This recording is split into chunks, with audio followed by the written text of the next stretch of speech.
রাধে রাধে বন্ধুরা, শুভ সন্ধ্যা। তো চলো তোমাদের নিয়ে চলে এসেছি প্রথমেই একটা মিষ্টির দোকানে। আর কেন নিচ্ছি বলো তো, পুজো দিতে যাব আর তোমাদের নিয়েই যাব। তো চলো, তো মিষ্টি নিয়ে নেওয়া যাক। আর তোমাদের সঙ্গে একটা কথা আমি শেয়ার করব। আর চলে এসেছি, দেখো এইটা হলো মুদিখানার দোকান। এখান থেকে নিয়ে নেব সিন্নির উপকরণ। হ্যাঁ বন্ধুরা, এখানে আটা সুজি দেখো সবটা রেডি করছে। আর বলতে বলতে চলে এসেছি সেই মন্দিরে যেখান থেকে আমার একটি ভিডিও, হ্যাঁ আমার প্রথম ভিডিও ভাইরাল হয়। হ্যাঁ বন্ধুরা, এটা একটি বড় ঠাকুরের মন্দির, তোমাদের সঙ্গে করেই নিয়ে যাব। আর দেখতে পাচ্ছ সব দেখো শ্রমজীবী মানুষেরা দিনাতিপাত করে এই জিনিসগুলোই বিক্রি করে।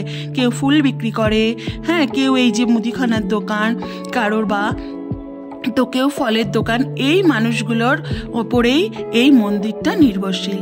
তো মানে বলতে চেয়েছি শনিবার করে প্রত্যেকে তারা পুজোর জন্য জিনিস তুলে নেয়। আর মন্দিরটা ঠিক রেল লাইনের ওপর। আজ থেকে আমি পুজো দিচ্ছি না বন্ধুরা, আজকে 2012 থেকে আমি এই মন্দিরটায় পুজো দিই বন্ধুরা, বড় ঠাকুরের উপোস করে থাকি। তো সেইটাই আমি তোমাদের বড় ভিডিওর মাধ্যমে চলো দেখাবো মন্দিরটা। ছোট ভিডিওতে তোমরা দেখেছো, ভগবানকে দর্শন করেছো। আর অতি জাগ্রত মন্দির জানো তো বন্ধুরা। আর দেখো এই যে সাইড দিয়ে বসে থাকে কত মানে যাদের কেউ নেই আর কি, হয়তো বা আছে, খুবই গরিব বন্ধুরা, তারা এই মন্দিরের পাশে বসে সবার থেকে আমাদের থেকে কিছু না কিছু, আমাদের থেকে চাওয়ার তো কিছু নয়, ওপরওয়ালা যারা যে মালিক মানে তার পাশে বসে তারা আমাদের কাছ থেকে দুহাত ভরে কিছু না কিছু নিয়ে তারা বাড়ি যায় আর কি।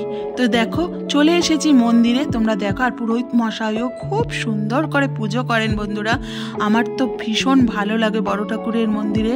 এই যে ভাদ্র মাসে আমার এই ভিডিওটি করে আমার ভাইরাল হয়েছিল। আমি আবার পৌষ মাসে যখন পুজো দিতে গেছিলাম, তো ভেবেছিলামই যেহেতু আমার এই ভিডিওটা এখান থেকে হয়েছে, আমি যখন পৌষ মাসে যাব তোমাদের সঙ্গে বড় করে তুলে ধরবো। আর দেখলে যেই থালাটা সাজালাম, তো দেখো ভগবানকে আগে প্রথমেই দর্শন করো, হ্যাঁ শনিদেবকে দর্শন করো, বড় ঠাকুরকে দর্শন করো। তোমাদের সকলের মঙ্গল হোক, তোমাদের সকল বিপদ কেটে যাক, এটাই কামনা করি। আর এই যে থালাটা হলো, এটা হলো পুষ্প আরতির থালা বন্ধুরা। এইটা বড় ঠাকুরের খুব মানে শুধু বড় ঠাকুরের না, সব ভগবানদেরই পুষ্প আরতির থালা দিয়ে আরতি করা হয়, তোমরা জানো। তবে এই আরতিটা না আমার ভীষণ ভালো লাগে। আর দেখো যেহেতু বড় ঠাকুরের জিনিস রাখা যায় না, প্রচুর ফুলে অঞ্জলি দান করা হয় বন্ধুরা। আর ওই দেখো দেখতে পাচ্ছ তেল, ভালো তেলের প্রদীপ দেওয়া হয়েছে ওর মধ্যে, জানো তো কিছু কালো তিল দিয়ে দিতে হয় বড় ঠাকুরকে। তোমরা হয়তো অনেকেরই জানা, অনেকের বা জানা নেই। তাতে সমস্ত বিপদ কেটে যায় বন্ধুরা। এরকম ভালো তেলের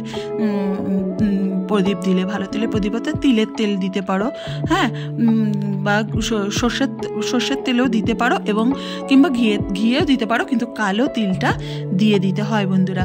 তো চলো, আর তোমরা শুনতে পেলে আমার এই ভিডিওতে ট্রেনের হুইসেল একদম রেল লাইনের উপরে বন্ধুরা, ভীষণ শান্তি লাগে।